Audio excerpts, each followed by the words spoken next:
What's going on, guys? Today we're taking a look at the Uncharted 4 multiplayer. This is a video with some kind of tips and tricks for beginners to understand how it works.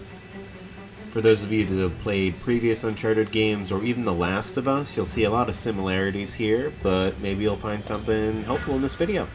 So let's get started. So the Uncharted 4 multiplayer, it's a third-person, cover-based shooter pretty much. But it has a lot of platforming. You can climb up buildings, swing on ropes, and all that fun stuff that you can do in the campaign. There's a few modes. The most popular is Team Deathmatch. There's also a Capture the Flag mode and a mode similar to Domination in other shooters.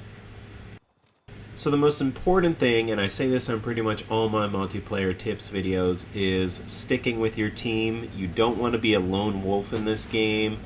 It's not something where you can easily just take out two enemies if they know you're there. I mean, if you show up behind them, maybe you can, but it takes a little while to put enemies down, so you're going to want to have some teammates there to back you up. And if you're outnumbered, you're probably going to die. Also, just make sure when you do put an enemy down, you KO them. You don't just down them. If you just down them, they can get revived by a teammate, and then the kill will not count for your team. So make sure you finish them off if you can. Second tip is to remember to use the in-game upgrade system. As you play through a match, you're going to be earning money, as you can see on the screen, for everything you do pretty much. If you're just downing enemies, getting the KO, reviving teammates. And this allows you to buy upgrades in the match, so you can reduce your grenade cooldown time or whatever you have equipped for gear. It allows you to bring in your mysticals as well, which are a huge benefit to your team. We'll talk about that a little later. Now you also want to know your maps. And by this I mean there's a lot of places where you can climb around and swing on ropes, and when you're doing that, you have the opportunity to instantly down an enemy.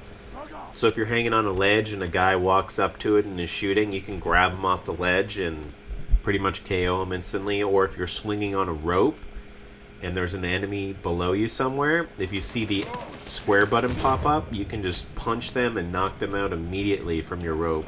So be careful that you're not hanging out below where these swing points are, and that you're just generally aware of your surroundings. There's also going to be diamonds that show up on your mini-map. You've probably seen them in this gameplay right now. These are just little treasures you can go pick up. They'll give you $200 of the in-game cash, which is pretty substantial and definitely worth going out of your way to pick up. Especially if you spawn near one or you're just making your way around the map and it's not too out of your way, make sure you go pick these up. It'll help you get more upgrades faster and help your team out.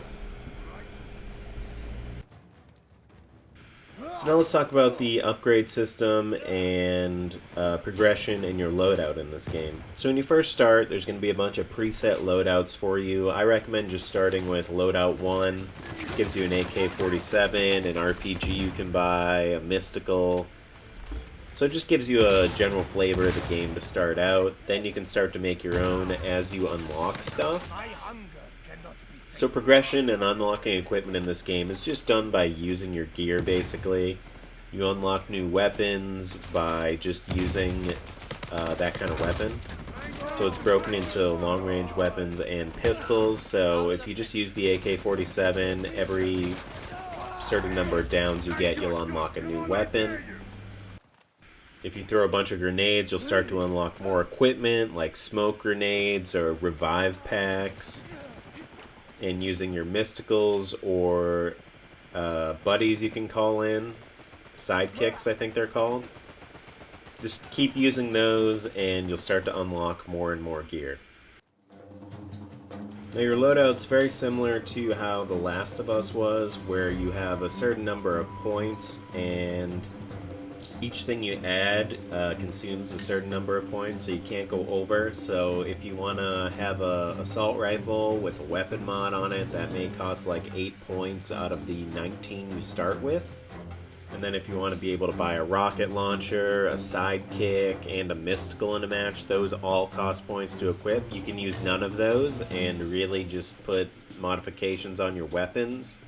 And there's also perks you can equip too, like being able to mark enemies for your team, or Whenever you die, it leaves a little bit of money that your team can pick up, and you. You can also mod your weapons and sidekicks and mystical abilities. You just have to push the triangle button when you're on that spot of your loadout, and you'll see those options appear.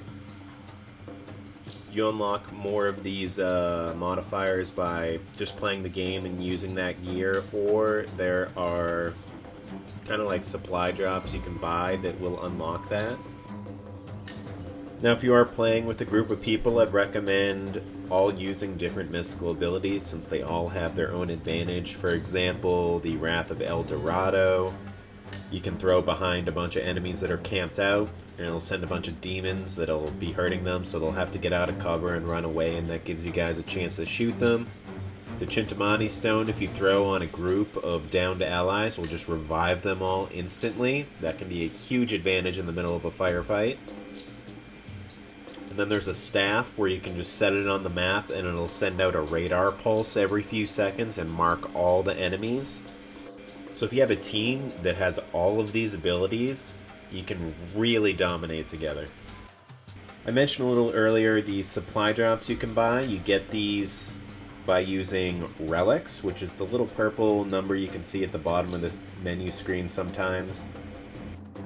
These allow you to unlock visual customization items for your character, such as hats, sunglasses. You can get real weird with it. It also allows you to unlock new taunts and a few of the locked characters from previous Uncharted games, such as Chloe or Eddie, if you remember them. And it also allows you to instantly unlock a random modifier for one of your gear items.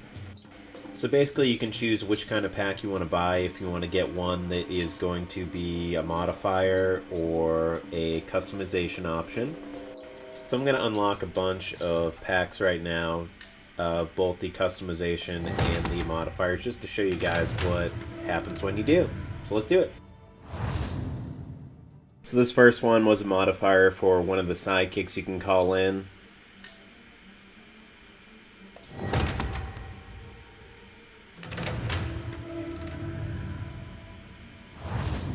And here's another modifier for one of your sidekicks. Let's do some customization options now.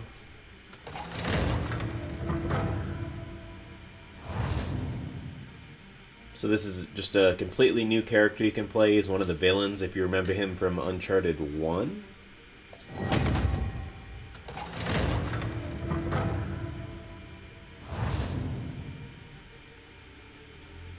So here's just some gear that you can use, a taunt.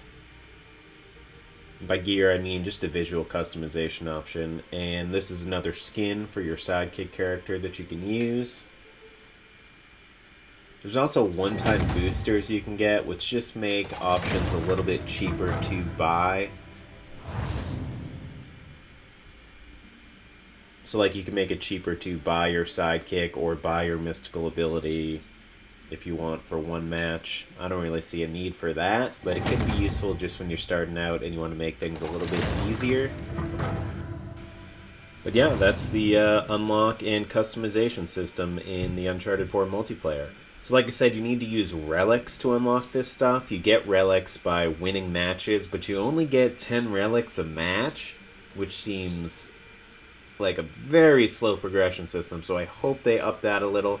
But if you want to get a quick boost, go into trials when you first start the multiplayer. These are like just little missions that kind of teach you about some of the mechanics. And you get 50 relics for completing each one on moderate difficulty or light difficulty. And then as you go, you can play harder difficulties and unlock more relics. So this is a great way just to get a boost on relics and unlock a bunch of stuff from the get-go. And finally, don't forget to look at your daily challenges. You get 250 relics for completing these. So make sure you do those, and that'll help speed up the process a little more. That's pretty much all you need to know when starting off the Uncharted 4 multiplayer. Hope you guys enjoyed the video. Please hit the like button if you did, and subscribe for more Uncharted videos and more games. And I hope to see you guys out there.